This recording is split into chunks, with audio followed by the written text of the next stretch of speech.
Hello, my dear friends. This is Preeti Rao, and you are welcome back to my channel Commerce Net Express. My dear friends, आज का session काफ़ी important होगा क्योंकि आज हम करेंगे MCQs की प्रैक्टिस जो इम्पोर्टेंट है, जो हमारे अपकमिंग एग्जाम हैं, चाहे वो HTET का हो, DSSB का हो, या फिर UP TGT का हो। तो TGT को टारगेट कर रहे हैं हम। इसके अंदर बेसिक क्वेश्चन से हम स्टार्ट करेंगे। तो आज का फर्स्ट ये मॉक टेस्ट रहेगा जिसमें हम देखेंगे किस तरह के क्वेश्चंस पूछे जाते हैं, ट्रेंड में हैं। तो माय डियर फ्रेंड्स, हमारा टारगेट है ज़्यादा से ज़्यादा MCQs की प्रैक्टिस करना so that we can ensure our selection in our upcoming teaching exam. So my dear friends, अगर आपका भी सब्जेक्ट कॉमर्स है और आप भी प्रिपरेशन कर रहे हो किसी भी टीचिंग एग्जाम की, कॉमर्स की टीचिंग एग्जाम की, TGT की, तो ये सेशन काफ़ी इंपॉर्टेंट होगा आपके लिए।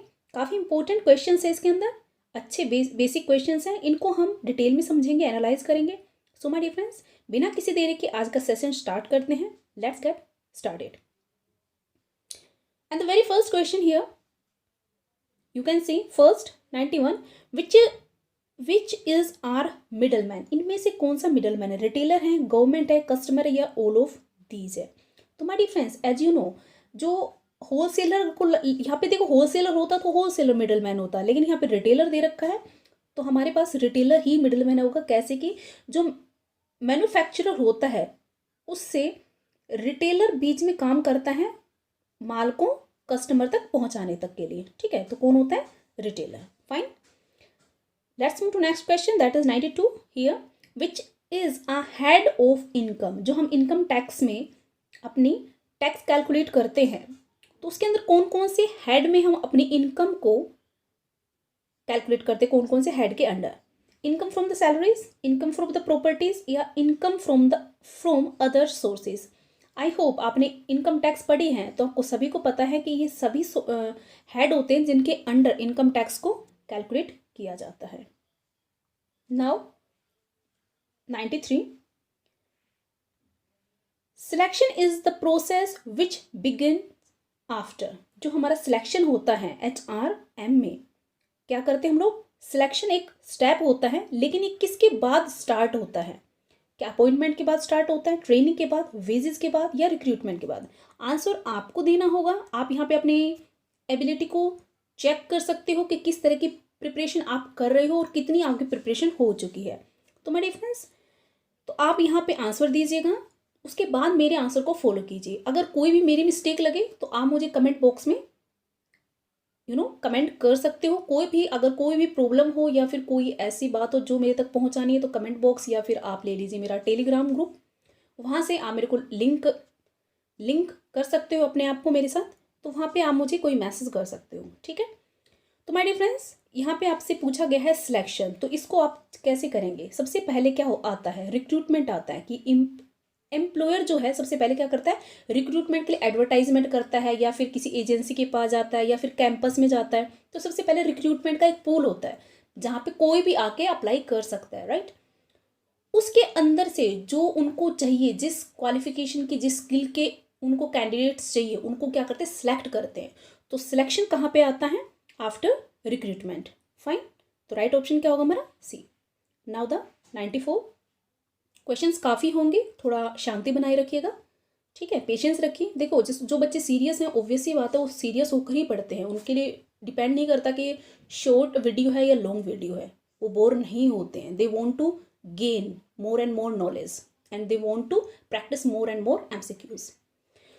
Fine, 94, promotion program includes. जो प्रमोशन प्रोग्राम होते हैं, प्रोडक्ट प्रमोशन कह सकते हैं हम हमारी, या फिर सेल प्रमोशन। अच्छा, इसके अंदर प्रमोशन प्रोग्राम में जो मैनेजमेंट के, बिजनेस ऑर्गेनाइजेशन के प्रमोशन प्रोग्राम होते हैं, उसके अंदर क्या क्या इंक्लूड होता है? Advertisement, sales promotion, personal selling, या ऑल ऑफ द अबव? तो राइट ऑप्शन हमारा क्या होगा? डी, कि प्रमोशन हम किस, मतलब हमारे मेथड्स है, टूल्स जिनको यूज करके हम अपने प्रोडक्ट को प्रमोट कर सकते हैं, हम अपने प्रमोशन प्रोग्राम चला सकते हैं, right?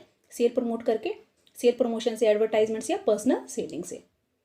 Now the 95 here, which of the following objects is not objects of IMF? First of all, you know कि IMF क्या होता है? ये क्या होता है हमारा? International monetary fund. International monetary fund, और ये कब फाउंड हुआ था? 1994 में। फाइन, तो कह रहे हैं इसका ऑब्जेक्ट क्या होता है। तो मैं डियर सबसे पहले मैं आपको बताऊँ, IMF जो है वो क्या करता है, फैसिलिटेट करता है इंटरनेशनल ट्रेड को। ओके, कि वो एक तरह से मार्केट के अंदर क्या बनाए रखता है, लिक्विडिटी बनाए रखता है, सो दैट जो इंटरनेशनल ट्रांजैक्शंस होती हैं उनको स्मूथली ये रेगुलेट करता है, ठीक है, हेल्प करता है। तो इसमें कह रहा है इनमें से IMF का कौन सा ऑब्जेक्ट नहीं है, ऑब्जेक्ट या ऑब्जेक्टिव नहीं है। शॉर्ट टर्म असिस्टेंट, क्या ये शॉर्ट टर्म असिस्टेंट देता है, issue of notes, long term capital investment, restriction on business boundness. थोड़ा ध्यान से पढ़िएगा इसमें क्या लिखा है, restriction on business boundness. Okay, English में है, हिंदी में एक्सप्लेन कर रही हूँ तो कोई दिक्कत नहीं आएगी हिंदी के स्टूडेंट्स को भी इवन। तो यहाँ पे जो हमारा, आप एक बार आंसर अपना देखिए उसके बाद मेरा फॉलो कीजिएगा। राइट ऑप्शन क्या होगा, इश्यू ऑफ नोट्स। ये इश्यू नहीं करती कि नोट्स को, ठीक है, ये असिस्टेंट देती है शॉर्ट टर्म की, जो जितने भी इंटरनेशनल ट्रेड होते हैं उनके अंदर। लॉन्ग टर्म कैपिटल इन्वेस्टमेंट में हेल्प करती है, और रिस्ट्रिक्शन ऑन बाउंडनेस, कोई भी ट्रेड में बाउंडनेस लगाता है उसकी रिस्ट्रिक्शन को हटाती है ये, ठीक है, उसकी रिस्ट्रिक्शन को हटाती, बाउंडनेस को। Fine, now the 96, recruitment is recruitment क्या है, एक कॉन्टिन्यूस प्रोसेस है, कंपनसेशन है, जॉब एनालिसिस या मैन पावर है। तो माय डियर फ्रेंड्स, रिक्रूटमेंट यहाँ पे क्या है हमारा, एक कॉन्टिन्यूस प्रोसेस है। Fine, 97, the world bank and IDA are international financial institution. जो हमारा वर्ल्ड बैंक और IDA, ये क्या होता है, इंटरनेशनल डेवलपमेंट एसोसिएशन, बैंक है, ये भी किससे एसोसिएटेड, एफिलिएटेड किससे है, ये वर्ल्ड बैंक से। जैसे कि हमारी ये डिफरेंट यूनिवर्सिटीज़ होती है, जैसे D यूनिवर्सिटी है, या फिर इग्नू यूनिवर्सिटी है, या फिर K यूनिवर्सिटी है, इनसे कॉलेज एफिलिएटेड होते हैं। ऐसे ही IDA ये भी वर्ल्ड बैंक का ही पार्ट है, इसी से एफिलिएटेड है। फाइन, जो वर्ल्ड बैंक था इसको, ये कब आया था, जस्ट होल्ड ऑन, ये जो वर्ल्ड बैंक था इसका फॉर्मेशन हुआ था 1944 में। ओके, और जो IDA था इसका फॉर्मेशन हुआ था 1960 में। ओके, तो ये कह रहे हैं ये इंस्टीट्यूशन कैसे इंस्टीट्यूशन है, प्राइवेट है, डिफरेंट है, सेम है या कॉम्प्लीमेंट्री है। तो ये दोनों क्या है, कॉम्प्लीमेंट्री एक दूसरे के। वर्ल्ड बैंक का पार्ट ही क्या है, ID है, लेकिन थोड़ा डिफरेंस इतना है कि जो ID है ये एक सॉफ्ट लोन विंडो है। सॉफ्ट लोन विंडो, ये याद रखना, ये टर्म आ सकती है आपकी, सॉफ्ट लोन विंडो। मतलब ये जितनी भी कंट्रीज होती हैं, मतलब जो पोर कंट्रीज होती हैं जिनका अंडर डेवलपिंग चल रही हैं, उनको क्या करता है, सॉफ्ट लोन विंडो कैसे हुई, लोअर चार्जेस पे लोन देती है ये, ठीक है, मतलब उनसे जो सर्विस चार्जेस है वो लो लेती है इसलिए। फाइन, और वर्ल्ड बैंक है वो भी लोन ही देता है, लेकिन IDA क्या है, ये सॉफ्ट लोन विंडो है, काफ़ी टाइम देती है रिटर्न करने में भी, किसी को मतलब कंट्री को, जैसे पाकिस्तान जैसी कंट्री को लोन दे दिया इस तरह से। Okay, now the 98, dash is the basic requirement of economic development. जो हमारे किसी भी इकोनॉमिक के डेवलपमेंट के लिए बेसिक रिक्वायरमेंट क्या होगी, क्या कोऑर्डिनेशन होगा, ट्रेनिंग होगा, कॉस्ट हो, या कैपिटल फॉर्मेशन होगी। काफ़ी लड्डू क्वेश्चन है, इजीली आप बता सकते हो। किसी भी कंट्री की इकोनॉमिक डेवलपमेंट उसके कैपिटल फॉर्मेशन से होगी। Fine, now next is 99, income tax act 1961 came into force from. जो हम इनकम टैक्स पढ़ते हैं जिसके अंदर आप मतलब फ्रिक्वेंटली यूज करते होंगे, इनकम टैक्स एक्ट 1961, ठीक है। तो कहते हैं फोर्स में कब आया, क्या ये 1981 में आया 1 अप्रैल, या 1 अप्रैल 1963 में, 62 में, या 65 में। तो ये कब आया था, 1 अप्रैल 1962। Now the next is 100, which is या are item of BOP। BOP हमारा यहाँ पे क्या है, बैलेंस ऑफ पेमेंट। क्या है, बैलेंस ऑफ पेमेंट। तो कह रहे बैलेंस ऑफ पेमेंट जो है, इनमें से कौन सा आइटम है इसका, मर्चेंडाइज है, ट्रांसफर ऑफ पेमेंट है, इन्वेस्टमेंट है, या फिर इन्वेस्टमेंट इनकम है, या ऑल ऑफ दिस। तो मैं डिफरेंस, सबसे पहले बैलेंस ऑफ पेमेंट होता क्या है। बैलेंस ऑफ पेमेंट है कि आपने एक ईयर में किसी कंट्री के लोगों ने, या कंट्री में जितना दूसरे देशों, ऑल ओवर द वर्ल्ड जितनी ट्रांजैक्शंस हुई हैं दूसरे लोगों से, दूसरी अदर कंट्रीज के लोगों से, उनके बीच में जो बैलेंस है कि भाई ज़्यादा इंपोर्ट ज़्यादा हुआ है या एक्सपोर्ट ज़्यादा हुआ है, तो जो बैलेंस आता, अगर मान लीजिए इंपोर्ट ज़्यादा है तो नेगेटिव रहेगा बैलेंस ऑफ पेमेंट, और अगर एक्सपोर्ट ज़्यादा हुआ है दूसरे देशों के साथ तो हमारा क्या रहेगा, पॉजिटिव रहेगा बैलेंस ऑफ पेमेंट। तो कहते हैं इसमें कौन कौन से आइटम होते हैं बैलेंस ऑफ पेमेंट के, तो मर्चेंडाइज भी होती है, इन्वेस्टमेंट इनकम भी होती है और ट्रांसफर ऑफ पेमेंट भी होता है इसमें इंक्लूड। तो राइट ऑप्शन हमारा क्या होगा, D. Next is 101, which is a type of plan. Plan के टाइप क्या क्या हैं। देखो प्लान में एक तरह से पॉलिसीज भी होते हैं, रूल्स भी होते हैं, प्रोसीजर्स भी होते हैं। तो राइट ऑप्शन क्या होगा, डी। हाइपोथेसिस मस्ट बी, एक हाइपोथेसिस कैसा होना चाहिए। तो यहाँ पे आप देख लीजिएगा ऑप्शंस कुछ इस तरह से आपके सामने। क्लियर होना चाहिए, मीनिंगफुल होना चाहिए, स्पेसिफाइड होना चाहिए, या all of this. My dear friends, ये जो छोटे छोटे क्वेश्चंस आते हैं, बेसिक क्वेश्चंस दिखते हैं हमें बहुत इजी लगते हैं, लेकिन यही कंफ्यूज कर जाते हैं। ठीक है, तो बहुत इंपॉर्टेंट है आपको कॉन्सेप्ट को क्लियर करना, साथ में आपको क्वेश्चन की लैंग्वेज को समझना, साथ में आपको कीवर्ड्स का भी पता होना चाहिए। ओके, तो हमारा टारगेट यही है, जितने हम एमसीक्यूज की प्रैक्टिस करेंगे उतने ही हमारे बेसिक भी क्लियर होंगे, और हमारे सामने कैसे भी क्वेश्चंस आ जाए, घुमा के आ जाए, फिरा के आ जाए, कैसे भी आ जाए, हम इजीली उनको फेस कर सकते हैं। फाइन, और इजीली हम उनको राइट क्लिक कर सकते हैं। तो माय डियर फ्रेंड्स, आप सभी को पता है जितने भी आजकल एग्जाम हो रहे हैं सब ऑनलाइन हो रहे हैं, तो आपको भी ऑनलाइन फेस करने होंगे। तो बेस्ट होगा आप भी प्रैक्टिस करें, ज़्यादा से ज़्यादा डेली प्रैक्टिस कीजिए। ओके, और सेकंड थिंग, अगर आपको कोई पीडीएफ चाहिए तो मैंने बहुत सारे एमसीक्यू पीडीएफ के मॉक टेस्ट हैं, प्रैक्टिस पेपर हैं, मैंने टेलीग्राम ग्रुप में डाल रखे हैं, आप वहाँ से प्रैक्टिस कर सकते हो।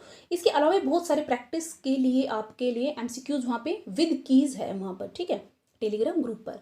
सेकंड थिंग, मैंने नया चैनल है, ज़्यादा पुराना नहीं है, तो अभी मैंने एक्टिवेट किया है एक्चुअली। ओके, तो आप वहाँ पे जुड़ सकते हो मेरे से। इसके अलावा कोई क्वेरी हो तो पर्सनली आप मुझे टेलीग्राम पे मैसेज कर सकते हैं। तो बताइए हाइपोथेसिस कैसा होना चाहिए, क्या मीनिंगफुल होना चाहिए, क्लियर होना चाहिए, स्पेसिफाइड होना चाहिए। तो माय डियर फ्रेंड्स, एक हाइपोथेसिस ये तीनों ही उसके अंदर होने चाहिए भाई। वो क्लियर भी होना चाहिए, उसके अंदर कोई मीनिंग होना। हाइपोथेसिस किस पे लगाएंगे, वो मीनिंगफुल नहीं होगा तो उस पर क्या रिजल्ट निकलेगा, कोई नहीं निकलेगा। तो स्पेसिफाइड भी होना चाहिए। ओके, अब है 103, HRA helps to management in taking many vital decisions relating to। जो HRA है, HRA means human resource accounting. Human resource accounting है, वो मैनेजमेंट को काफ़ी मतलब हेल्प करता है इम्पोर्टेंट डिसीजन लेने में। कैसे कैसे, सिलेक्शन करने में, ले ऑफ में, ट्रांसफर में, ऑल ऑफ दीज में। तो राइट ऑप्शन क्या होगा, ऑल ऑफ दीज। मतलब आपको जो ह्यूमन रिसोर्स अकाउंटिंग उससे वो ले ऑफ भी करते हैं, मतलब बाहर भी भेज देते हैं, आउट भी कर देते हैं कंपनी से, बिजनेस से, और ट्रांसफर भी कर सकते हैं, मतलब डिसीजन ले सकते हैं उनके डाटा से। Okay, now 104, which is primary buying motive. Primary buying motive क्या हो सकता है। आप कोई प्रोडक्ट खरीदने जाते हो तो आपका प्राइमरी मोटिव क्या हो सकता है, फूड हो सकता है, कंफर्ट हो सकता है, ड्रिंक हो सकता है, या ऑल ऑफ द अबव। तो डेफिनेटली इनमें से कोई भी हो सकता है हमारा प्राइमरी मोटिव। मार्केट में जाते हैं। 105, which country is not permanent member of world bank. As I told you, world bank का फॉर्मेशन को हुआ था 1944 में, ठीक है। और वर्ल्ड बैंक का जो हेडक्वार्टर है कहाँ पर है हमारा, अमेरिका में है, यूएसए में है। तो इसमें कह रहा है परमानेंट मेंबर वर्ल्ड बैंक का कौन नहीं है, इंग्लैंड, फ्रांस, अमेरिका। तो ऑब्वियस ही बात है, आपको यूरोपियन कंट्रीज और वेस्टर्न कंट्रीज यहाँ पे हैं, और इंडिया यहाँ पे इंक्लूड है। तो डेफिनेटली हम इजीली इसको एलिमिनेट कर सकते हैं, इंडिया का परमानेंट मेंबर नहीं है। Okay, now 106, trading on equity is profitable only when. जब आप किस पे काम कर रहे हो, ट्रेडिंग ऑन इक्विटी पर, वो कब प्रॉफिटेबल होगी, मोर लॉस पर। जब लॉस होगा तब मोर सेल। इसको तो इजीली आप क्या कर सकते हो, एलिमिनेट कर सकते हो। लॉस होगा तो प्रॉफिटेबल कैसे हो सकती है, more sale. Profit is earn at higher rate. तो माय डियर फ्रेंड्स, ये तो हो ही गया, ऑल ऑफ दीज तो हो ही नहीं सकता। जब मोर लॉस यहाँ पे हमने एलिमिनेट कर दिया, तो दो भी हमारे यहाँ पे कंफ्यूजन हो सकता है। तो सेल पे डिपेंड नहीं कर सकता, आपका मार्जिन कितना है उसके ऊपर डिपेंड करता है एक प्रॉफिट, ठीक है। हो सकता है एक मान लो सोप है, वो 2 रुपये की सेल हो रही है, और एक जो दूसरा मार्केटर है वो उसको 15 रुपीज़ में सेल कर रहा है। चाहे इसकी कितनी भी ज़्यादा यहाँ पे सेल हो रही हो, मतलब क्वांटिटी में, लेकिन जो रेट होगा, ग्रोथ रेट होगा, वो इसका ज़्यादा होगा। Fine, okay. नाउ 107 से, dash is an organized factual statement of the duties of a specific job. कह रहा है इनमें से किसी भी ऑर्गेनाइजेशन के अंदर एक क्या स्टेटमेंट होती है, फैक्चुअल स्टेटमेंट। किसकी स्टेटमेंट होती है? Duties and specific job. मतलब किसी एक ऐसी स्टेटमेंट जिसके अंदर जो ड्यूटीज होंगी एक जॉब को करने के लिए वो सब मैंशनड होती हैं, उनकी स्टेटमेंट होती है। उस स्टेटमेंट कौन सी होती है, उसका नाम क्या है? क्या वो जॉब एनालिसिस है, जॉब डिस्क्रिप्शन है, ट्रेनिंग है या डेवलपमेंट है? तो as you can see here, development और ट्रेनिंग तो इससे रिलेटेड ही नहीं है, तो आप यहाँ पे एलिमिनेट कर सकते हो। जॉब एनालिसिस और जॉब डिस्क्रिप्शन में आप यहाँ पे कंफ्यूज हो सकते हो। जो जॉब डिस्क्रिप्शन होता है, नहीं, जॉब डिस्क्रिप्शन है वो किसका पार्ट है? जॉब एनालिसिस का। ठीक है, जॉब एनालिसिस का पार्ट। जॉब एनालिसिस में 2 होते हैं, एक जॉब स्पेसिफिकेशन होता है, एक जॉब डिस्क्रिप्शन होता है। फर्स्ट ये होता है और सेकंड देखिए यहाँ पर है, ये है। जो जॉब डिस्क्रिप्शन होता है वो केवल जॉब के बारे में बताता है कि भाई ड्यूटीज, एक जॉब को परफॉर्म करने के लिए कैसी ड्यूटीज होनी चाहिए, उसके अंदर क्या क्या इक्विपमेंट की रिक्वायरमेंट होगी, कैसे स्किल्स की रिक्वायरमेंट होगी, कौन इसको परफॉर्म करेगा, इस तरह की उसके अंदर पूरा मेंशन्ड होता है। कितने वर्क आवर इसमें चाहिए, क्या मशीनरी टूल क्या क्या लगेंगे, क्या यहाँ का वर्क प्लेस होगा, मतलब सब कुछ उसके अंदर जॉब डिस्क्रिप्शन में होता है। ठीक है, जॉब के बारे में। तो इसका राइट ऑप्शन क्या होगा? Job description. ड्यूटीज कहाँ पे मेंशन्ड होंगे जॉब को परफॉर्म करने के लिए? जॉब डिस्क्रिप्शन में। नेक्स्ट देख लीजिएगा, थोड़ा क्लियर हो जाएगा। 108, जॉब स्पेसिफिकेशन इंक्लूड्स। अब हमने जॉब डिस्क्रिप्शन तो देख लिया ये। अब जॉब स्पेसिफिकेशन हमने बताया कि इसके 2 पार्ट होते हैं, एक जॉब डिस्क्रिप्शन और एक जॉब स्पेसिफिकेशन। जॉब डिस्क्रिप्शन के बारे में पता चल के जॉब के बारे में बताता है। जॉब स्पेसिफिकेशन किसको इंक्लूड करता है? जो उस जॉब को परफॉर्म करेगा उसकी जो स्पेसिफिक जो भी एलिमेंट होंगे उसके बारे में बता के कोई पर्सन है जिसको हम इस जॉब को परफॉर्म करने के लिए हायर कर रहे हैं, उसकी हेल्थ और फिजिक कैसी होनी चाहिए, उसकी पर्सनैलिटी कैसी होनी चाहिए, उसका इंटेलिजेंस कैसा होना चाहिए। ठीक है, फाइन। या उसकी स्किल्स कैसा होनी चाहिए, उसको कितना एक्सपीरियंस होना चाहिए। तो ये सब किस में होते हैं? जॉब स्पेसिफिकेशन में। तो राइट ऑप्शन क्या होगा? D. Fine. Okay, let's move to next question, that is 109। Accounting क्या है? Art of recording, tools, company, name of firm. तो इजीली आप यहाँ पे एलिमिनेट कर सकते हो कि अकाउंटिंग केवल एक कंपनी या नेम ऑफ द फर्म नहीं है, या फिर टूल्स नहीं है। ये क्या है? एक आर्ट है। जितनी भी मॉनेटरी ट्रांजैक्शंस होती है उनको रिकॉर्ड करने की आर्ट है। फाइन। ओके, नाउ FDI, जो हमारा FDI है, फॉरेन डायरेक्ट इन्वेस्टमेंट, क्या इन्वॉल्व करता है? फॉरेन डायरेक्ट मतलब बाहर से जो पैसा आ रहा है, हमारे यहाँ पे इन्वेस्टमेंट कर रहे हैं, चाहे वो शेयर मार्केट में करें या फिर डायरेक्टली आके बिल्कुल स्क्रैच से बिल्कुल एक अलग से प्लांट मशीनरी बिल्कुल जीरो से स्टार्ट करके प्लांट मशीनरी लगा के फिर काम करें। तो किस तरह से इन्वेस्टमेंट हो रहा है, क्या क्या इंक्लूड करता है इसमें? तो direct investment, portfolio investment, production या फिर A एंड B। तो राइट ऑप्शन इसका क्या होगा? डी। मतलब जो FDI है वो दोनों तरह से आ सकता है, डायरेक्ट इन्वेस्टमेंट से भी आ सकता है और पोर्टफोलियो इन्वेस्टमेंट से भी आ सकता है। Fine. Now 111, when the IDA started its function, as I told you 1960 में इसका फॉर्मेशन हुआ था और ये किसका पार्ट है? वर्ल्ड बैंक का पार्ट है। फाइन। इसको सॉफ्ट लोन विंडो भी कहा जाता है, याद रखिएगा, इसको कभी भी आ सकता है इस तरह के टर्म, और पहले पूछी भी गई है ये। ओके, IDA था, इसने अपना फंक्शनिंग कब स्टार्ट की थी ये पूछ रहा है। तो डायरेक्टली विदाउट एनी कन्फ्यूजन मैं डायरेक्टली इसका आंसर बताती हूँ। इसने अपनी फंक्शनिंग स्टार्ट की थी 8 नवंबर 1960। Got it? 8 नवंबर 1960। और एक डीमोनेटाइजेशन हुआ था ना हमारा, याद हो, वो हुआ था हमारा 9 नवंबर स्टार्ट हुआ था, नहीं 8 नवंबर, सॉरी 8 नवंबर को डीमोनेटाइजेशन हमारा स्टार्ट हुआ था। तो इससे भी याद कर सकते हो 8 नवंबर को IDA स्टार्ट हुआ था अपनी फंक्शनिंग, और 8 नवंबर को इंडिया के अंदर मोदी जी ने कहा था कि भाई ये 500 की जो पुरानी जो करेंसीज थी और 1000 की जो थी वो पुरानी जो करेंसीज थी वो आउट है आज से या रात से, इस तरह से कुछ बोला था उन्होंने। ठीक है, तो डीमोनेटाइजेशन भी 8 नवंबर को हुआ था। Fine. Now the next is 112, which is not a type of bank. इनमें से कौन सा बैंक नहीं है, बैंक का टाइप नहीं है? डिपॉजिट्स बैंक, हम डिपॉजिट करने जाते हैं, डिपॉजिट्स बैंक होते हैं, फॉरेन बैंक्स भी होते हैं, रूरल बैंक्स भी होते हैं, लेकिन हमने कभी भी स्टोर बैंक्स नहीं सुने, है ना? तो हम इसको एलिमिनेट कर सकते हैं। तो राइट ऑप्शन क्या होगा? डी।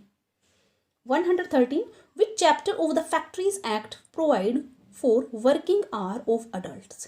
कह रहा जो फैक्ट्रीज एक्ट 1948 है उसमें कुछ कुछ एक चैप्टर है जिसमें क्या प्रोवाइड किया गया है कि एक पर्सन है, उसके आवर्स कितने घंटे वो काम करेगा, वो कौन सा चैप्टर है, क्या वो 6th है, 7th है या 8th है। तो राइट ऑप्शन होगा इन सभी में इसको मेंशन किया, मतलब ये चैप्टर्स हैं 6, 7 और 8। इन चैप्टर्स के अंदर कितने वर्किंग आवर्स होंगे फैक्ट्रीज में, उसके अंतर्गत ये बताया गया है। ठीक है, now 114, the world economy has been emerging as a economy. जो हमारी वर्ल्ड इकोनॉमी है कैसे अमर्ज कर रही है आज के टाइम, रिसेंट टाइम में बात करें तो क्या वो ग्लोबली है, ट्रेडिशनल है, डोमेस्टिक है या बोथ ए एंड बी है। तो माय डियर फ्रेंड्स वो कैसे कर रही है, ग्लोबली क्या कर रही है, अमर्ज कर रही है ना, all over the world globally emerged कर रही है। 115, income tax is imposed on. जो इनकम टैक्स है कहाँ इम्पोज किया जाता है, क्या इंडिविजुअल्स पे किया जाता है, फर्म पे किया जाता है, कंपनीज पे किया जाता है, ऑल ऑफ द वर्ल्ड। तो बेसिक क्वेश्चन है, इनकम टैक्स किसी पर भी, चाहे वो कोई भी अर्निंग कर रहा है, इंडिविजुअल हो, फर्म हो, कंपनी, जो इन पे ही क्या किया जाता है, ये इम्पोज किया जाता है, इनको पे करना पड़ता है इनकम टैक्स गवर्नमेंट को। ECM मीन्स, ECM का मतलब क्या है, फुल फॉर्म पता है तो आप यहाँ पे इजीली टिक कर सकते हो। Euro money, European common market, euro currency, euro market. तो राइट ऑप्शन इसका क्या होगा, इजीली हम बता सकते हैं यूरोपियन कॉमन मार्केट, है ना। Now balance of payment is, जो बैलेंस ऑफ पेमेंट है of the international receipt and payment of country during year.